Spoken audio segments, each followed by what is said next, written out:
Hello everyone, this is Tom Fox and I would like to welcome you to the newest addition to the Compliance Podcast Network, From the Editor's Desk, a podcast where myself and Dave Lefort, Editor-in-Chief at Compliance Week, unpack some of the top stories which have or will appear in Compliance Week each month.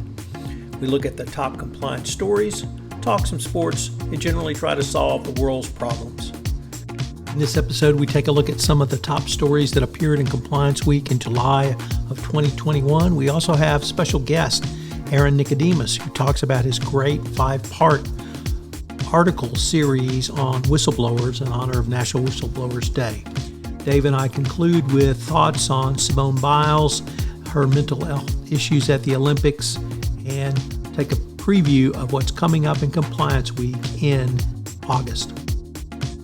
I know you'll enjoy this podcast. From the Editor's Desk is a production of the Compliance Podcast Network. Hello, everyone. This is Tom Fox. Welcome to the newest addition to the Compliance Podcast Network, From the Editor's Desk, a podcast where we unpack some of the top stories which have been or will appear in Compliance Week, look at other top compliance stories, talk some sports, and generally try to solve the world's problems. I'm your co-host, Tom Fox. And I'm Dave Lefort, Editor-in-Chief at Compliance Week. Tom, I am thrilled as usual to be joining you here, to be bringing you some of our top stories from the past few weeks, and also, as always, to talk sports. There's a lot there this week in particular. But in today's episode, we are going to look back at some of the things that Compliance Week has been talking about in July. We're going to visit with CW reporter Aaron Nicodemus on his outstanding series on whistleblowers, and then we're going to wrap it up with some sports talk. So, Tom, I will hand things over to you to get us started. Sure, Dave. As usual, a great series of stories, and I can't wait to visit with Aaron in a little more detail about his whistleblower series. But from your perspective as the editor, what were some of the top stories in CW, and what were some of the stories that attracted the most interest from your listener and viewership? So I want to point out a few of them, actually, and one of them actually happened at the end of June, but it's sort of gained its continued steam and interest throughout July. So this is one that is important to a lot of people. It's when FinCEN tipped its hand at some big changes ahead. They announced their first government-wide list of priorities for AML and countering the financing of terrorism back in late June. And now, of course, they had to do this pursuant to the Anti-Money Laundering Act of 2020, passed as part of that big defense bill earlier this year. So essentially what they did was they outlined the priorities that as they see them in FinCEN's efforts to improve the efficiency and effectiveness of the US's AML regime, which does not have a great track record. So this is something that has a lot of our readers talking.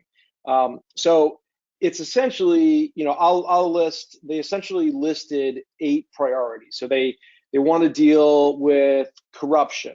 And FinCEN cited President Biden's memo establishing combating corruption as a national security priority. So another big one, and obviously one that's been in the news a ton, is cybercrime. So that's a big priority going forward. I don't think I need to talk any more about that. We all know the risks that cybercrime poses, especially in the area of AML. Terrorist financing, both international and domestic. Fraud was one of the 8. Transnational criminal organization activity. Now, with a particular focus on Mexican and Russian operations in the U.S. Drug trafficking was one of them. Human trafficking and human smuggling was one of them. And then the last one was proliferation financing and proliferation support network. So that's when a global correspondent banking is a principal vulnerability and a driver of the proliferation of finance risk within the U.S. due to its role in processing U.S. dollar transactions. So that's sort of the rundown that that FinCEN gave in June. And the reason why I bring this up is that so we published this story on June 30th, and it's gotten sort of consistent traffic in conversation throughout the month. So it'll be really interesting to see where this goes next. The other story before I hand it over to Aaron for a data privacy story is actually this one's data privacy as well. But TikTok, I don't know if you've noticed, but at the end of last week, was fined almost $1 million under GDPR for children's privacy violations. Now, this comes in the wake of Twitter getting its first fine under GDPR. Both of these fines, so these are sort of, GDPR taking aim at big tech. So that's the sort of big picture headline. But when you look at the fines, less than $1 million in both cases. So this is less than pocket change for companies like TikTok and Twitter. If comparatively for similar violations and similar findings by the U.S. FTC, TikTok was fined nearly $6 million and was ordered to implement stronger age verification measures. So the U.S., which has a really incredibly poor federal data privacy regime, they still fine TikTok nearly $6 million, and yet GDPR is fining TikTok less than $1 million. So all signs continue to point to GDPR not really having the teeth that was predicted of it back when it sort of first began a few years ago. And it's sort of too bad, because I think there were, among data privacy advocates, there were some pretty high hopes, but so far we haven't really seen them to come to fruition. The last story I wanted to point out was one written by one of our guests today, Aaron Nicodemus, about Colorado's new data privacy laws. So whereas nothing is really happening on the federal level in terms of data privacy, Colorado became the third state to enact a privacy law. So what I'm going to do is just hand things over to Aaron for a minute here to explain what are the similarities and or differences between the Colorado law and the laws that were already enacted in California and Virginia. Sure, thanks, Dave. So yeah, the Colorado law is very much modeled on GDPR, as you were just discussing.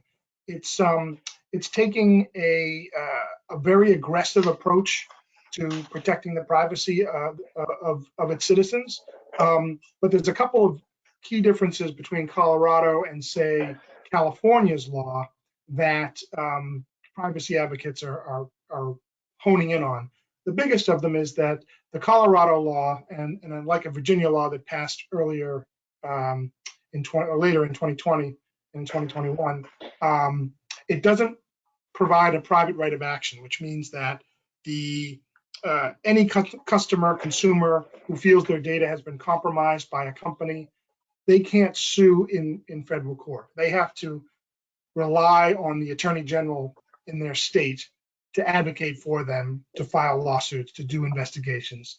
Whereas in California, that law allows consumers to file a private right of action in federal court. And nearly 100 different lawsuits have been filed since the California law went into effect in the beginning of 2020.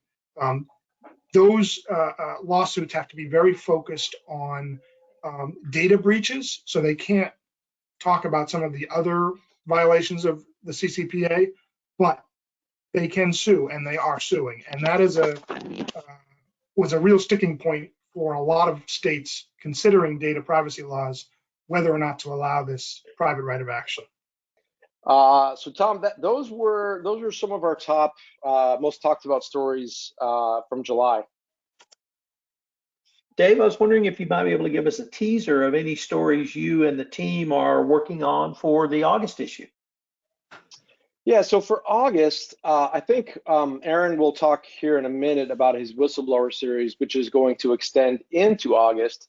But also in August, we've got a few things that I wanted to bring up here. We've got an interesting survey right now that is out in the market about ESG and what the role of compliance is playing in ESG.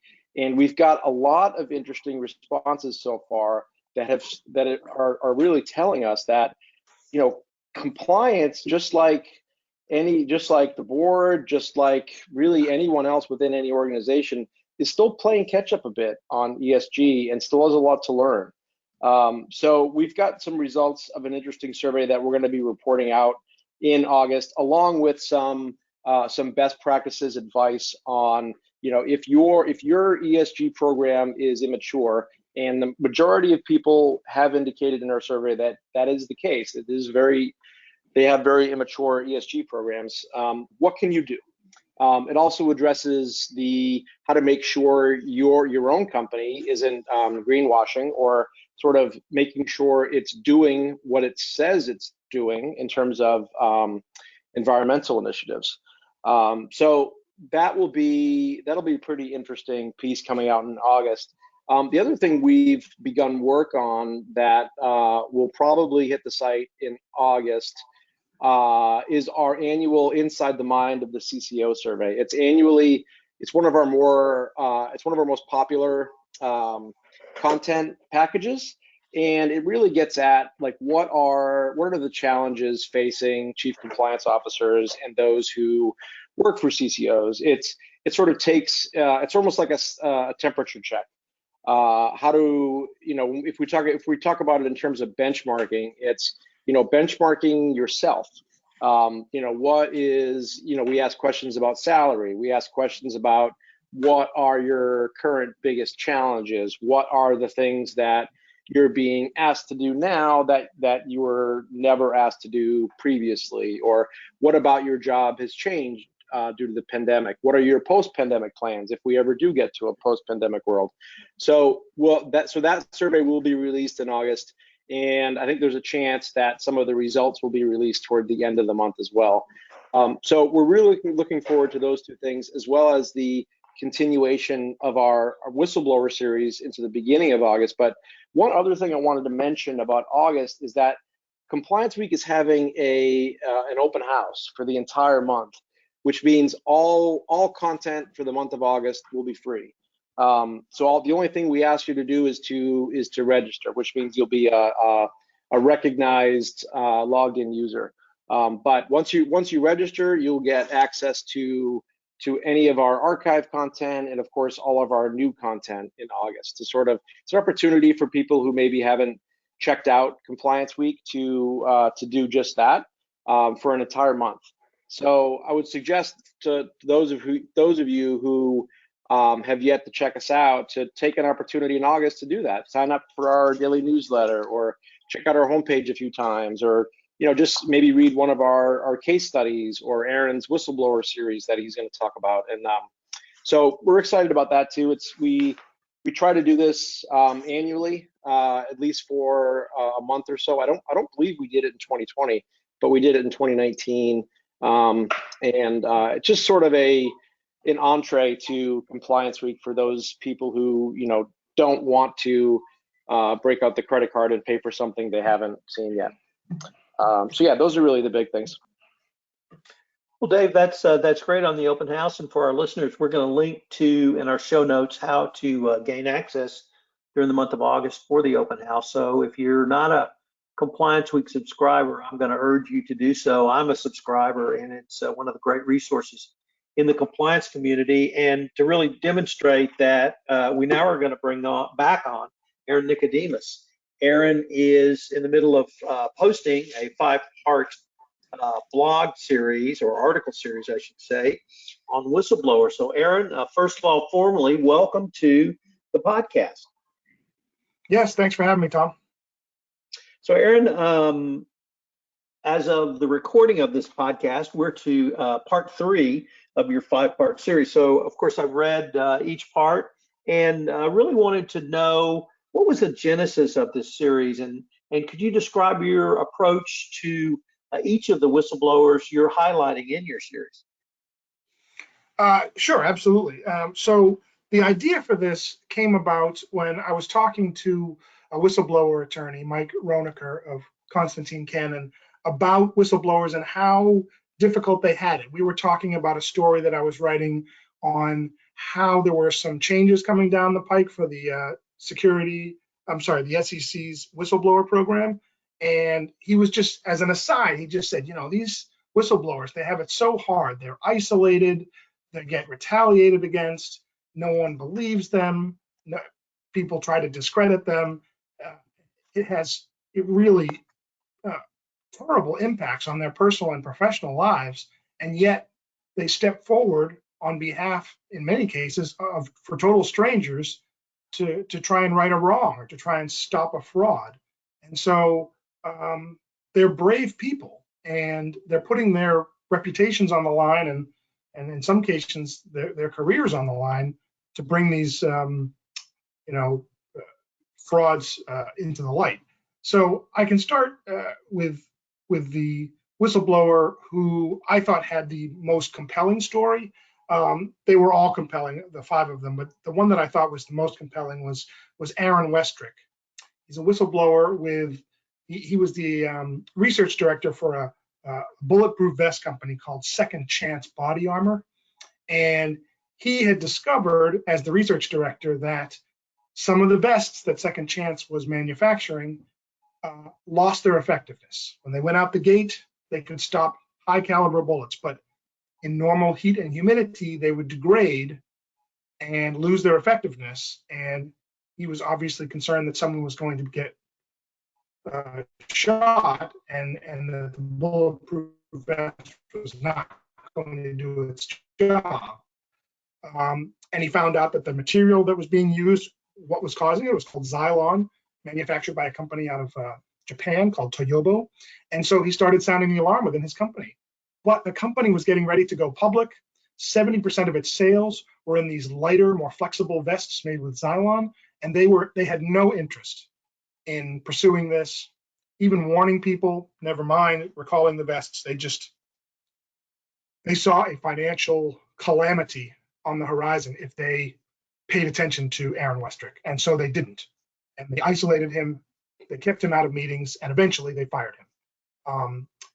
And after they fired him, he filed a False Claims Act in the state of Michigan, and he was able to bring the company down because they saw there was no way that they were going to be able to continue to operate if they couldn't sell their most popular vest.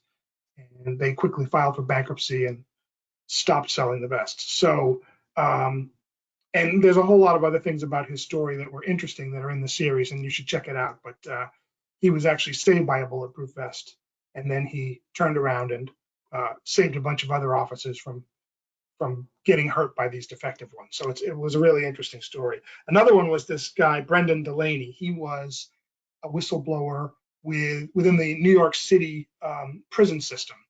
He was tasked with rolling out an electronic medical record system throughout the prison system, which included Rikers Island. It's about 10,000 prisoners altogether. And he was noticing, and he was hearing from some doctors and other medical professionals, that this system that was manufactured by eClinical Works out of Massachusetts had serious flaws. It was causing prescriptions either to be filled double or not at all, or for the wrong person, or for the wrong dosage. And then other issues cropped up with diagnostic tests that were just disappearing, not being fulfilled. And so he would bring the concerns to his manager. His manager would say nothing or would poo-poo him and dismiss his concerns. And then, he tried to escalate it to the the Department of Investigations within the city, and he couldn't get any traction there either. And so he eventually filed a lawsuit to try and bring the issue to light. And he had a lot of obstacles placed in his path. But in the end, he was right. And I think that's the main point of the series, is that these people, all five of them, had a truth that they wanted to get out there, and they were not deterred by retaliation, loss of income, loss of job. That was the result of them blowing the whistle. Aaron, was there anything that surprised you in researching this series and writing it up? I think the thing that surprised me the most is just how isolated these whistleblowers are. I mean, because of the way that the process works, they're anonymous. So that's to protect them from retaliation.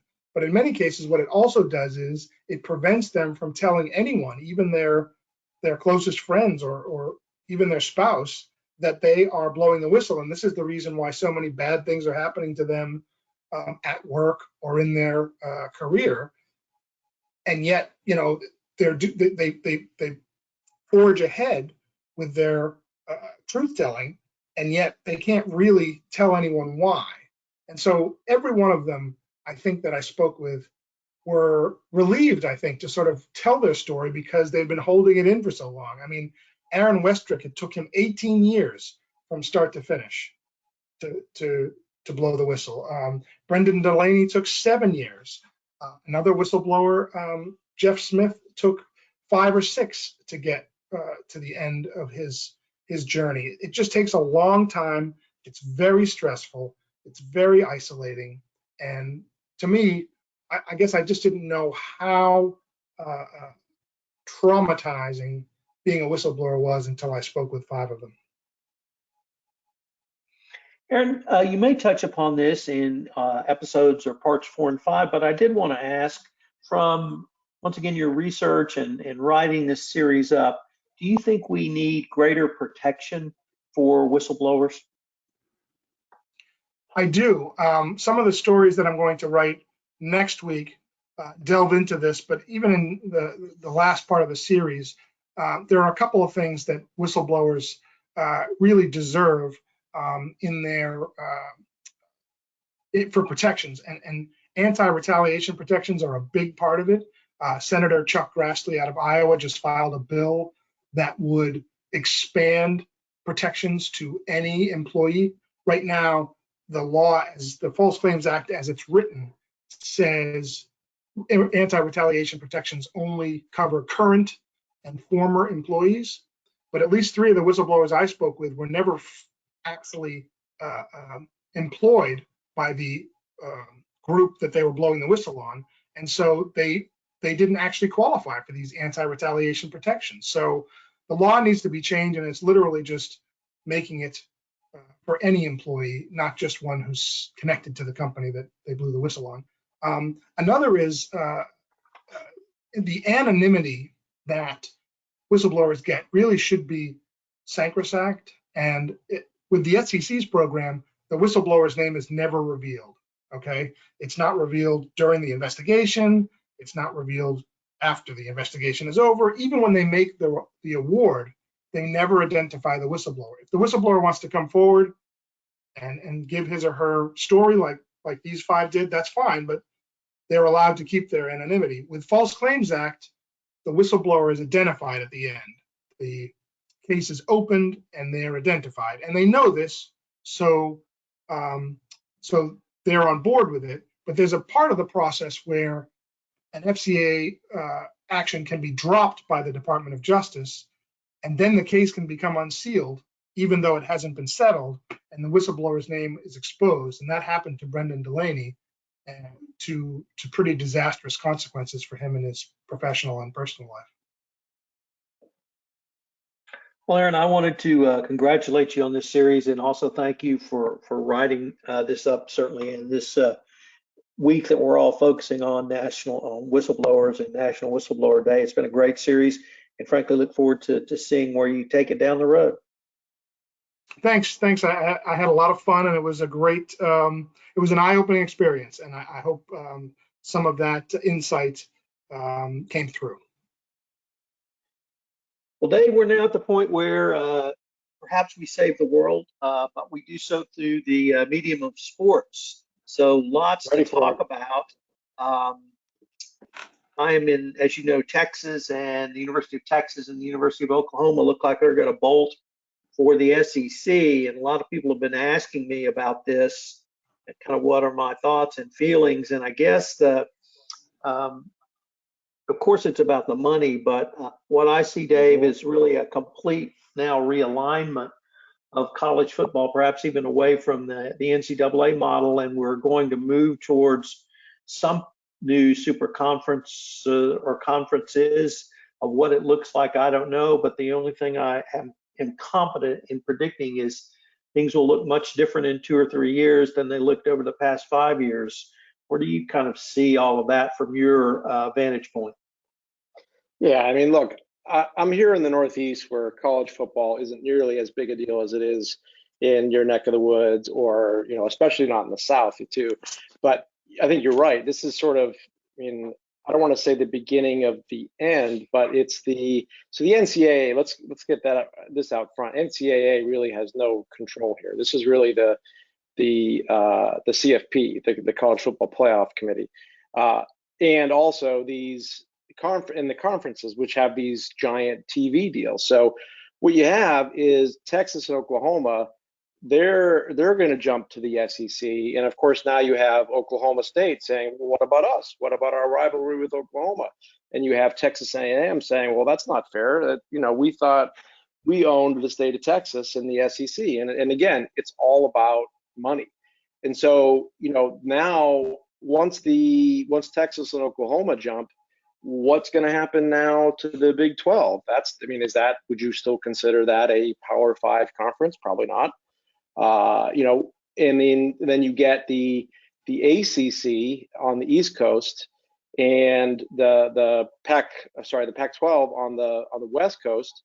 You know, who's to say that the SEC and the ACC aren't going to decide to merge to form a, you know, quote unquote super conference, and then the Big 12 and the Pac-12 merge to create maybe the West Coast version of the super conference. And then, you know, what happens to the Big 10? What happens to Notre Dame? And, you know, it's really, everything is, you're right. When you say that in 2 to 3 years, the landscape's going to look much different. There will be fewer conferences and fewer conferences that matter, honestly, because everyone's going after the money and nobody wants to be left behind in a conference that all of a sudden doesn't matter anymore. So yeah, it's all sort of a mess. I mean, it's, you know, what they could do. I mean, again, you know, if one of these, if I were in charge kind of a thing, or if anyone was in charge of the entire thing, is you create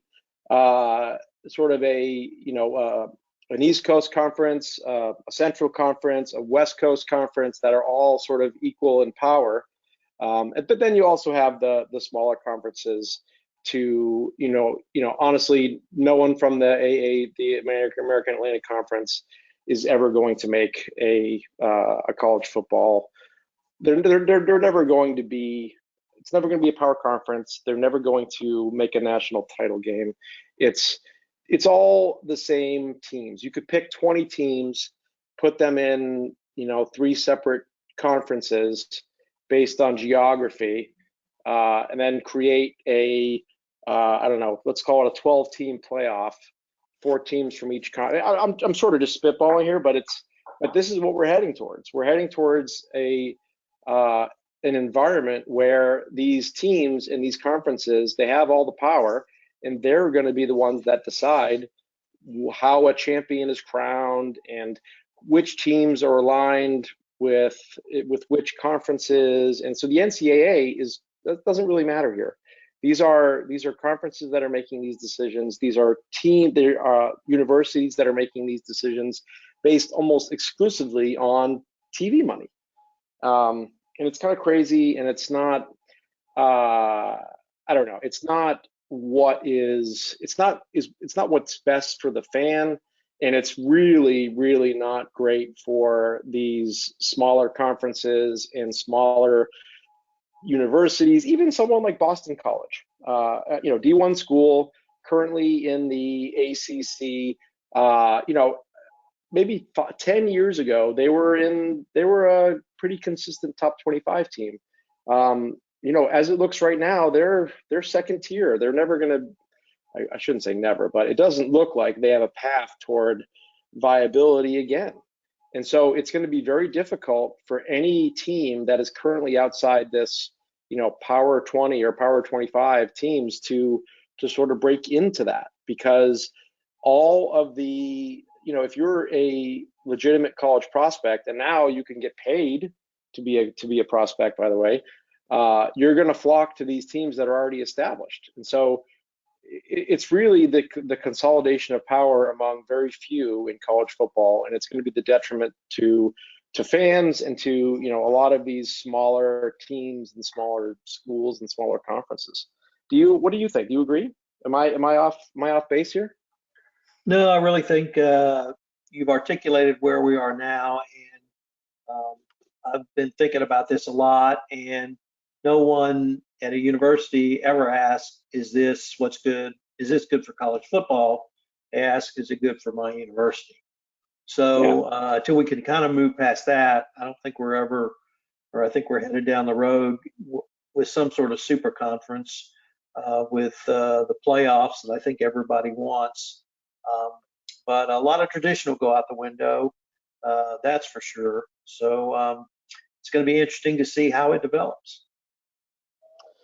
Yeah. I mean, you're right in that it's a consolidation of power, and it's all about money. And these universities and the conferences are the ones that are holding all the cards here. I mean, you're right. They're making decisions based on their own self-interest.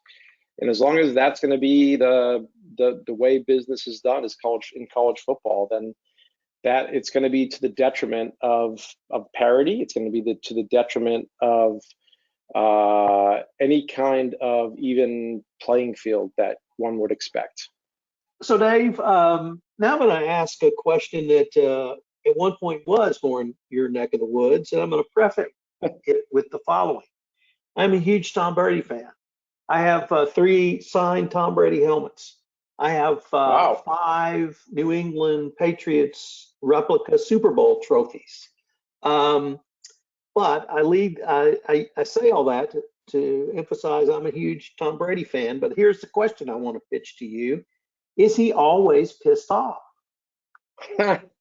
So first off, I didn't realize that this was going to be an intervention. Thank you, Tom.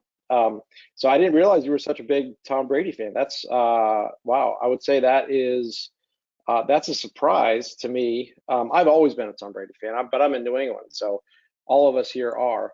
But yeah, so to answer your question, yeah, of course he's always pissed off. That's his motivation. If you were, just picture yourself, if you're Tom Brady, you've got 7 Super Bowl rings. How do you motivate yourself? And you're 43 years old. I'm older than 43, not much older than 43, but my nothing works the way it used to work. I know Tom Brady's got his TB12 method, but it's harder to get in shape. It's harder to stay in shape. It's harder to not get injured. So his motivation has to come from somewhere, and it's that fire that he has. And what stokes the fire is that feeling disrespected. So I think he was on LeBron's what was it, the barbershop show LeBron has, I forget the name of it, I'm sorry, but he said, talking about his free agency last year, and sort of lamenting the fact that he thought there was going to be more interest in him. So he said one of the teams, I think his quote was, they weren't interested at the very end. And I was thinking, you're sticking with that mother bleeper. So he's probably talking about a team sticking with their current quarterback instead of choosing him. So it's pretty, I don't know. I personally from afar would find it hard to be offended by that. But that's how he keeps the fire stoked. And you have to, you have to admire it, because that's what keeps him going. But I wouldn't be, if it were me, I obviously don't have the temperament that Tom Brady has, or the ability to stay as focused or as motivated, singularly motivated to win. But it's got to take a lot of fuel and that fuel oftentimes comes in the form of retribution or hate, whether it's real, perceived, made up. He did this all the time in New England.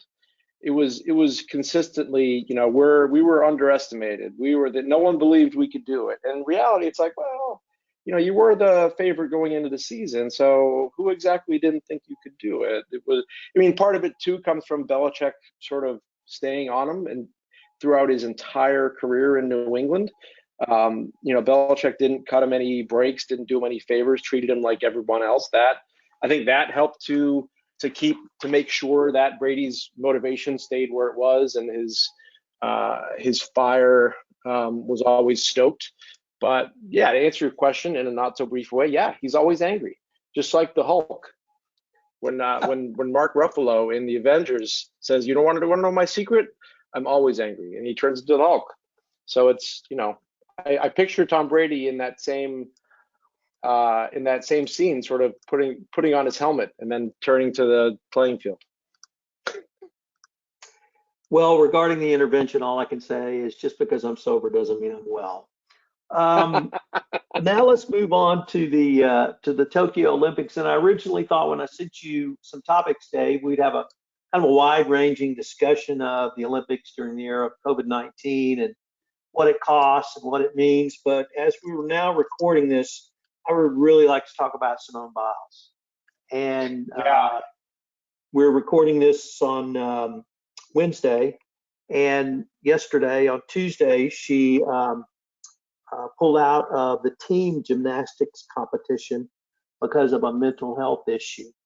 And it's not clear today whether or not she's going to participate in the individual gymnastic events, which she's qualified for as well.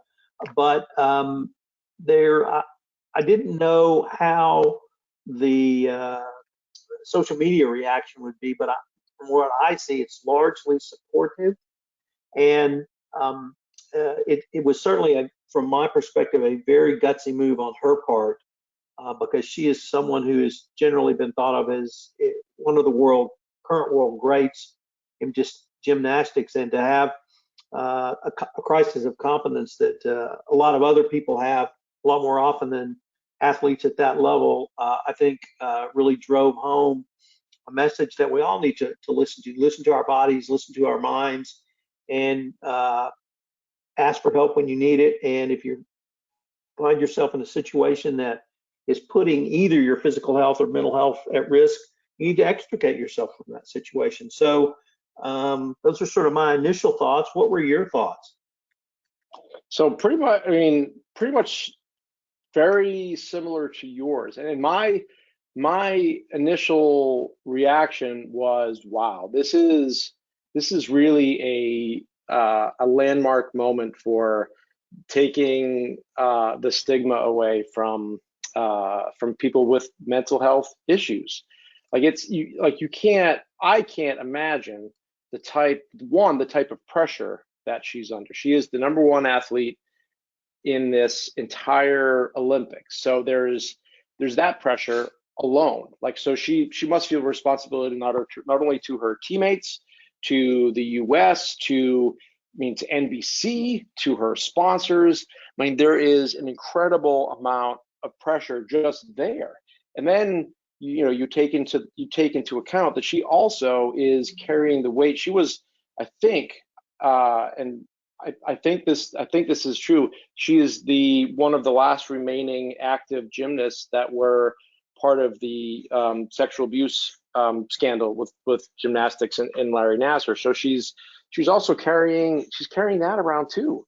And on top of it all, she's being asked to do something that for anybody else in the world would be incredibly dangerous. And doing gymnastics, and especially the vault and the bars, trying to do what she does, and I can't name the particular twirls or the moves, and I just know that any one of them could break her neck at any time. And so her saying that, hey, you know what, I am not myself today. I'm feeling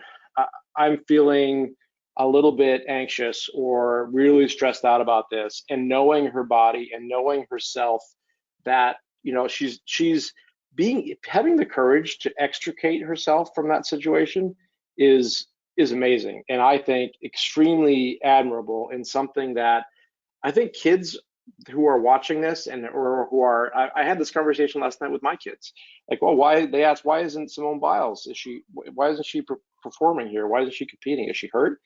And my wife and I explained, like, no, she's not feeling up for it. She's not feeling mentally in the right place. And that, when you're not in the right place to do something like she's being asked to do, she's making a smart decision here to not put her, essentially put her life on the line. But I know that some people are disappointed and say, like, oh, but shouldn't we be teaching our kids to stay mentally tough in these types of situations, to overcome the adversity? But this clearly was not one of those situations. So I think I'm with you. I think it was incredibly admirable and really a victory for, the destigmatization of people with mental health issues and the people that go through things like this, especially with how much pressure there must have been on her.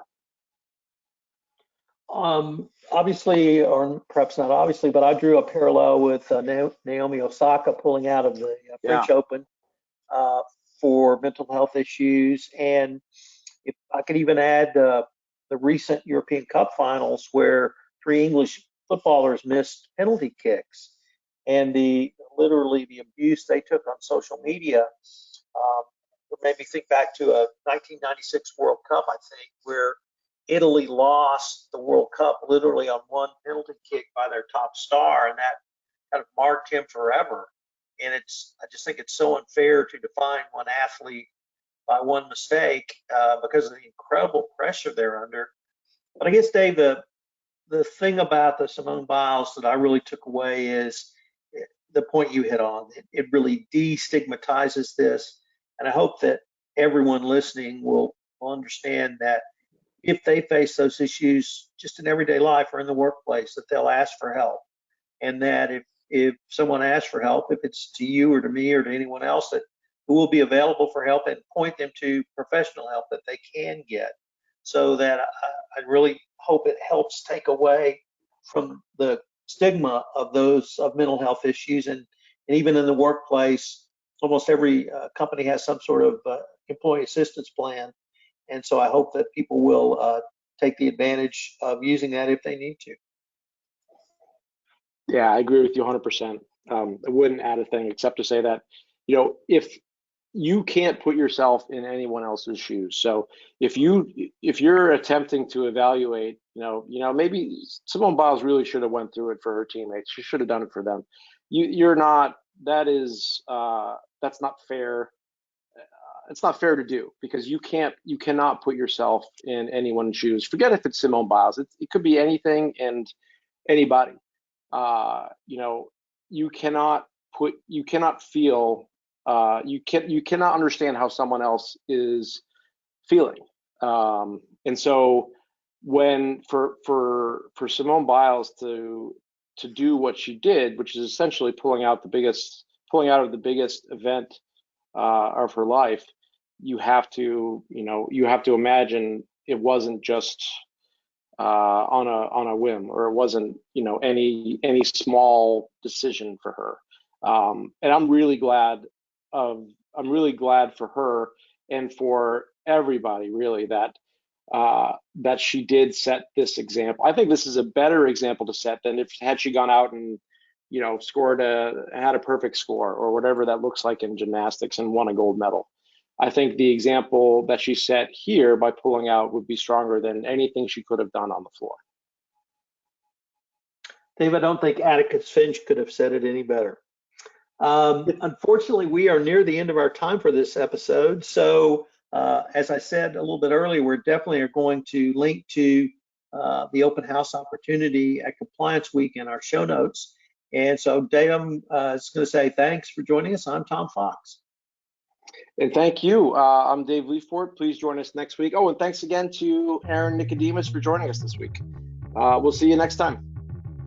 Hello, everyone. This is Tom Fox again. I'd like to thank you for listening to this episode of From the Editor's Desk, a production of the Compliance Podcast Network. I hope you will join Dave and I on the last Friday of each month, where we get together to take a retrospective look back of what's appeared in Compliance Week and what may be coming for the next month. If you are interested in how ESG intersects with compliance, check out my new podcast, The ESG Report, also appearing on the Compliance Podcast Network.